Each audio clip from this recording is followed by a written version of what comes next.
नमस्कार, आप सभी का स्वागत है हमारे यूट्यूब चैनल पर। इसके पहले वाले वीडियो में हमने एनसीईआरटी सॉल्यूशन एक्सरसाइज 3.2 से रिलेटेड कुछ क्वेश्चंस को देख लिया था। आज इसके आगे वाले क्वेश्चन नंबर 14 से हम इसके सॉल्यूशंस देखने वाले। चलिए शुरू करते हैं। सबसे पहला क्वेश्चन है आपके स्क्रीन पर, क्वेश्चन नंबर 14। आपको दो मैट्रिक्स दी हुई है, एलएचएस में भी और आरएचएस में भी। तो अगर मैं एक मैट्रिक्स को ए नाम दे दूं और दूसरी मैट्रिक्स को बी नाम दे दूं, तो आप देखेंगे कि यहाँ पे ए क्रॉस बी लिखा हुआ है, तो यहाँ पे क्या लिखा हुआ है, बी क्रॉस ए। मतलब पहले आपका ए का मल्टीप्लाई बी के साथ किया है, फिर आपका बी का मल्टीप्लाई किसके साथ किया है, ए के साथ। तो हमारी एक प्रॉपर्टी भी है, अगर मैं ए का मल्टीप्लाई बी के साथ करता हूं और सेम अगर मैं पहले बी को लिख के उसका मल्टीप्लाई ए के साथ करता हूं, तो दोनों की वैल्यू कभी भी इक्वल नहीं आती, क्योंकि जब हम ए क्रॉस बी करते हैं तो एलिमेंट्स की जो पोजीशन है वो अलग होती है। अगर मैं जब बी क्रॉस ए कर दूं तब एलिमेंट्स की पोजीशन अलग हो जाएगी। लगभग केसेस में जब आपके इस टाइप के सेम ऑर्डर का मल्टीप्लिकेशन होगा तो लगभग केसेस में आपका ऑर्डर तो सेम आएगा, पर आपकी वैल्यूज कभी भी सेम नहीं आएगी। तो 99% केसेस में आपका कभी भी ए बी का मल्टीप्लाई नॉट इक्वल्स टू आएगा आपके बी ए का मल्टीप्लाई। अगर आप इसका पोजीशन चेंज कर लेते, पहले ए का मल्टीप्लाई बी के साथ करें, फिर अगर आप बी का मल्टीप्लाई ए के साथ करें, तो उसका आंसर कभी भी आपका इक्वल नहीं आएगा। और इसी चीज प्रॉपर्टी को हम प्रूव करेंगे इन कुछ क्वेश्चंस के साथ। चलिए, तो सबसे पहले हम एलएचएस को सॉल्व करेंगे। तो फर्स्ट क्वेश्चन हम लेते हैं 5 6 -1 7। इसका मल्टीप्लाई हमें करना है 2 1 3 और 4। सबसे पहले हम ऑर्डर देख लेते हैं। तो इस मैट्रिक्स का ऑर्डर है हमारे पास 2 क्रॉस 2 और इस मैट्रिक्स का ऑर्डर है हमारे पास 2 क्रॉस 2। तो हमारा फाइनल रिजल्टेंट मैट्रिक्स का ऑर्डर आएगा 2 क्रॉस 2। और हमें कंडीशन पता है दो मैट्रिक्स मल्टीप्लाई करने की कि आपके बीच वाले नंबर सेम होने चाहिए और आपका जो फाइनल नंबर है यानी m क्रॉस n और m क्रॉस n, इसका m और इसका n जो आपका होगा वही आपका क्या होगा, रिजल्टेंट मैट्रिक्स का ऑर्डर। चलिए आगे बढ़ते हैं। तो सबसे पहले first row first column 5 into 2 plus -1 into 3। यहां पे बात करें तो first row second column 5 into 1 plus -1 into 4। चलिए 6 इंटू 2 प्लस 7 इंटू 3। चलिए 6 इंटू 1 प्लस 7 इंटू 4। इसका आंसर हमारे पास आ जाएगा 5 इंटू 2 हो गया हमारे पास 10 प्लस, और ये -3 से मल्टीप्लाई हो तो -3। 5 इंटू 1 5, 4 -1 से हो तो माइनस का 4। 6 into 2 12 plus 7 into 3 21। 6 into 1 6 plus 7 into 4 28। ये ऑर्डर हो गया आपका 2 क्रॉस 2। इसको अगर हम और फर्दर सॉल्व करें तो 10 - 3 होता है आपके पास 7, 5 - 4 इज 1, ये हो जाए आपके पास 3 और ये 3 33, और ये हो जाए आपके पास 34। तो आपका जब हमने लेफ्ट हैंड साइड सोल्व किया तो हमारे पास ए क्रॉस बी का आंसर आया 7 1 33 और 34। अब हम बात करते हैं राइट हैंड साइड की। जब मैं राइट हैंड साइड की बात करूं तो हमारे पास मैट्रिक्स है 2 1 3 4 5 -1 6 एंड 7। सेम प्रोसीजर से हमें इसका भी मल्टीप्लाई करना है और हमें देखना है कि एलएचएस बराबर आरएचएस आता है या नहीं आता है। चलिए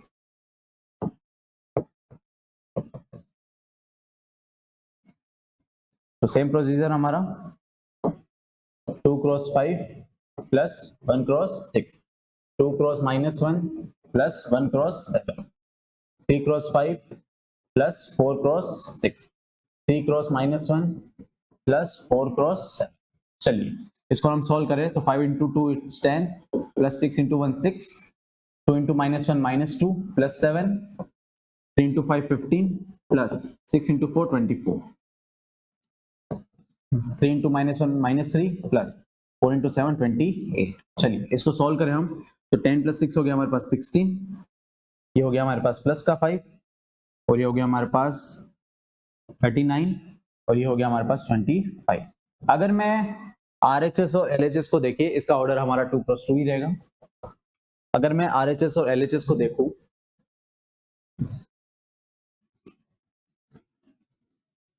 तो ये हमारा एलएचएस और ये हमारा आरएचएस।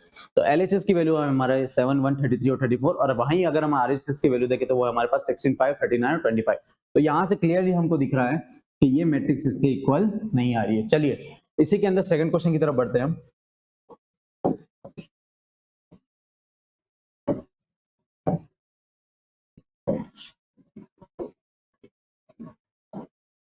तो इसी के अंदर सेकंड क्वेश्चन है हमारा। यहाँ पे आपको 3x3 की मैट्रिक्स दे रखी है और यहाँ पे भी आपको 3x3 की मैट्रिक्स दे रखी है, तो इसका रिजल्टेंट भी क्या आएगा आपका 3x3 आएगा। चलिए सबसे पहले हम LHS की बात करते हैं। तो LHS में हमारे पास 1 0 1 2 1 1 3 0 0 -1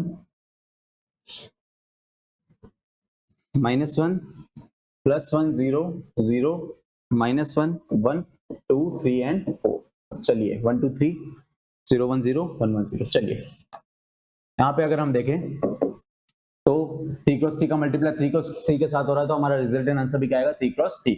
चलिए 1 cross -1 plus 2 cross 0 plus 3 into 2 1 into 1 plus 2 into -1 plus 3 into 3 0 plus 2 plus 4 into 3। यहाँ की बात करें तो 0 into -1 plus 1 into 0 plus 0 into 2। तो सेकेंड रो सेकेंड कॉलम, तो 0 into 1 plus 1 into -1 plus 0 into 3। इसकी बात करें तो 0 into 0 plus 1 into 1 plus 0 into 4।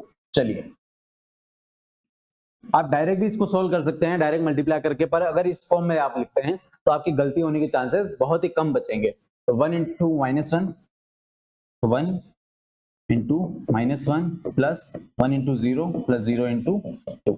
Next की बात करें तो 1 into 1 plus 1 into -1 plus 0 into 3। चलिए अब 1 का मल्टीप्लाई 0 के साथ प्लस 1 का मल्टीप्लाई इस 1 के साथ प्लस 0 का मल्टीप्लाई 4 के साथ। इसको अगर हम सॉल्व करें तो हमारे पास आंसर आएगा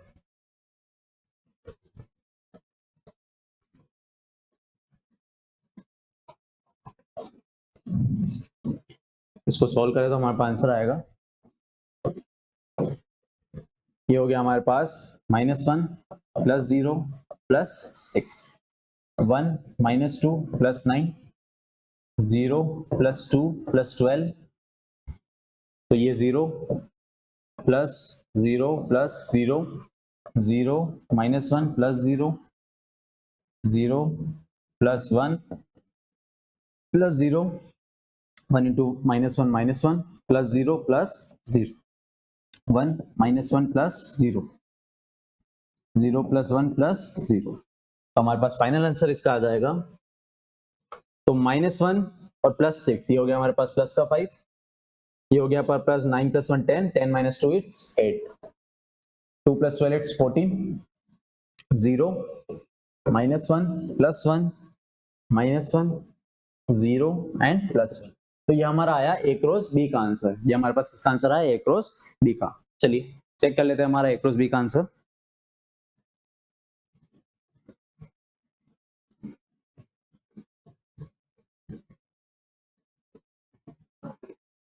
फाइव 8 14 0 -1 1 -1 0 प्लस 1। चलिए अब हम बात करते हैं राइट हैंड साइड की। तो राइट हैंड साइड को अगर हम सॉल्व करें तो ये भी हमारे पास 3x3 की मैट्रिक्स है और इसका मल्टीप्लाई हमें किसके साथ करना है 3x3 के साथ। तो चलिए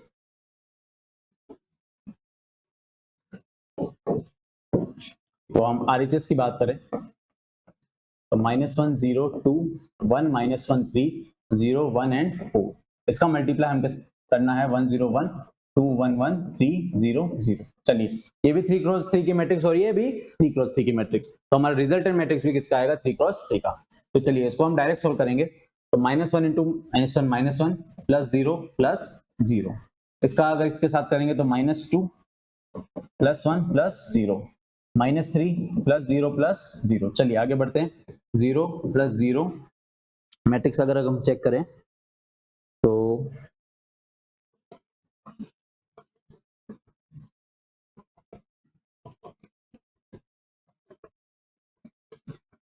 क्वेश्चन में मैट्रिक्स हमें गिवन है -1 1 0 0 -1 1 2 3 4 1 2 3 0 1 0 1 1 0। चलिए बराबर। तो यहाँ की बात करें 0 0 प्लस 1, तो 0 माइनस 1 प्लस 1, 0 प्लस 0 प्लस 0। चलिए इसकी बात करें तो 2 प्लस 0 प्लस 4, इसकी बात करें तो 4 प्लस 3 प्लस 4, इसकी बात करें तो 3 इंटू 2 6 प्लस 0 प्लस 0। तो इसको अगर हम सॉल्व करें तो हमारे पास आंसर आएगा -1 प्लस 0 प्लस 0 -1, इसका आ जाएगा माइनस का 1, इसका आ जाएगा माइनस का 3, इसका आ जाएगा आपके पास 1, ये -1 प्लस 1 हो गया आपके पास 0, ये भी आ गया आपके पास 0, 2 प्लस 4 हो गया आपके पास 6, 4 प्लस 4 8 9 10 11, और यहाँ पे आ गया आपके पास 6। तो ये भी हमारे पास 3 क्रॉस 3 की मैट्रिक्स आई। अगर हम दोनों मैट्रिक्स को कंपेयर करें RHS बराबर LHS को, तो LHS हमारा ये रहा और RHS हमारा ये रहा। तो अगर हम देखें कि हर एलिमेंट की वैल्यू सब सेम डिफरेंट आ रही है एक दूसरे से, तो हम कह सकते हैं कि जब मैंने AB का मल्टीप्लाई किया और सेम मैट्रिक्स को अगर मैंने स्वाइप करके BA से मल्टीप्लाई करा तो उसकी वैल्यू इक्वल नहीं आई। चलिए आगे बढ़ते हैं।